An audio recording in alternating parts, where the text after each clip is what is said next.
Não sei o que seria de nós se não tivesse tido Ruth de Souza.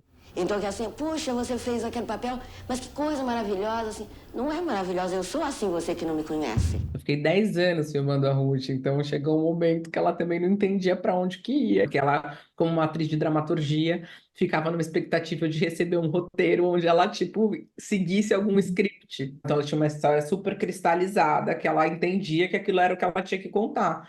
E eu tava numa fricção de falar, não, mas ela tinha uma certa fantasia, assim, ou um desejo de descrever a própria carreira como um lugar sem altos e baixos. Isso me intrigava. E aí, com o tempo, ela foi ficando mais à vontade, e com isso também foi ficando mais sarcástica, e também, né, tem uma hora que ela fala assim, aí eu falei, ah, que ótima, ela fala, que bom que você me acha ótima. Pior se você me achasse péssima, que já, tipo, já tava num lugar de intimidade que já, né, a piada já cabia. Eu sou tranquila, sou boa pessoa, gosto muito de mim, sou simpática. Tudo isso eu sou. Você sugere que ela fale um pouco mais da vida amorosa dela, ela claramente não tá muito afim, mas você coloca isso pro espectador também, você não corta na montagem. Parte desse encontro que eu fui entendendo que era importante era essa fricção mesmo, sabe? Que era essa coisa de, tipo, entre duas gerações tentando dialogar, né?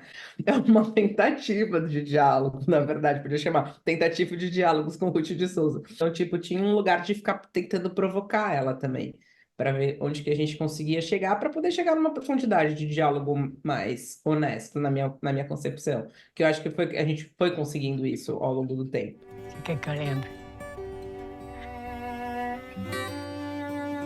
Engraçado que fazendo o exercício de pensar, né, quem é a primeira artista que a gente lembra, assim, ela tá entre as primeiras com certeza, não só na expressão de teatro, ela é contemporânea ali da Carolina Maria de Jesus, elas se conheceram, porra, é uma coisa maravilhosa. Tem que lembrar que ela também foi uma das primeiras que furou um bloqueio, né, para além do que a gente podia imaginar naquela época. Ela, inclusive, veio antes da Léa, que também às vezes colocam todo mundo no mesmo lugar, mas a gente tá falando de um gap de 15 anos entre elas, quase. Uma dama do palco. Mais de 30 filmes.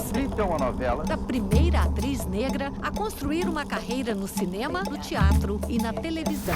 É muito interessante que ela foi uma das grandes damas da nossa dramaturgia, mas ela não necessariamente teve todo o reconhecimento por tudo que ela fez. Eu sempre acho muito delicado falar sobre isso, porque olhando ela mais velha, no primeiro momento, eu tive essa sensação de que talvez ela não soubesse o tamanho dela.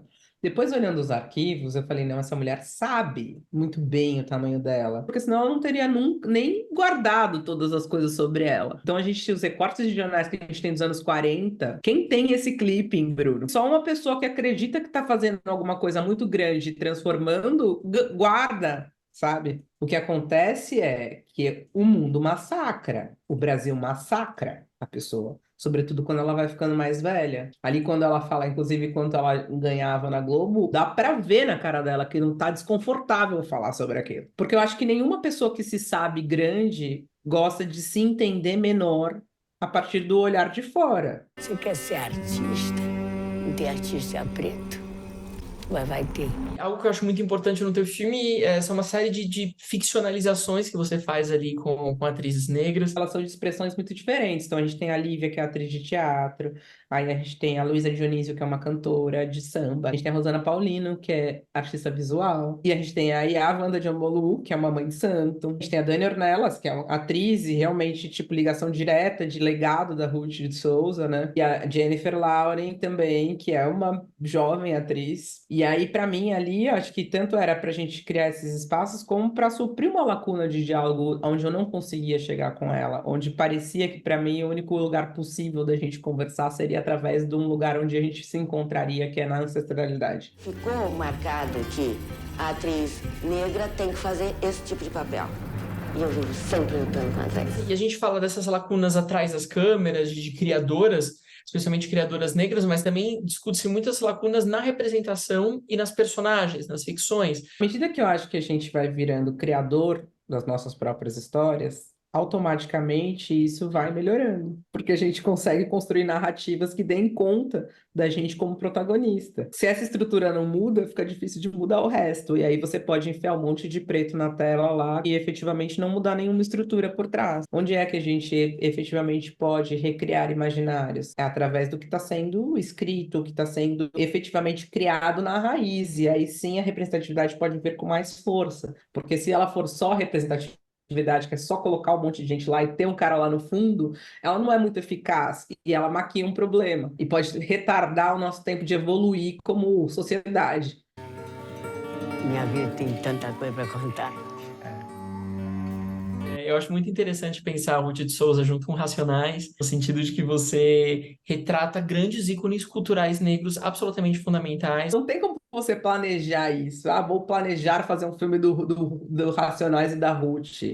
Isso é papo de orixá, falando, ó, minha filha, vou te dar esse BO aí bem grandão, você dá seus pulos e resolve. Tô num momento que eu tô querendo fazer muita ficção. Eu transitei através da ficção mais radical que tem no Brasil, que é a novela. Dirigi Terra e Paixão. A gente tá fazendo um documentário agora sobre música preta, muito maneiro, que é só com hits de música preta. Então, tipo, Raça Negra, Fundo de Quintal. De alguma maneira, transita um pouco ainda nesse lugar que você está falando, que é falar sobre esses ícones de alguma outra maneira. Esses dois casos específicos de Ruth Racionais, eu acho que eles vieram como missão na minha vida. Eu fiquei 10 anos fazendo essas coisas. Eu realmente, tipo, fiquei vivendo isso de uma forma muito intensa, a ponto de dizer, foi muito bom, foi muito legal, e agora eu quero fazer uma ficção.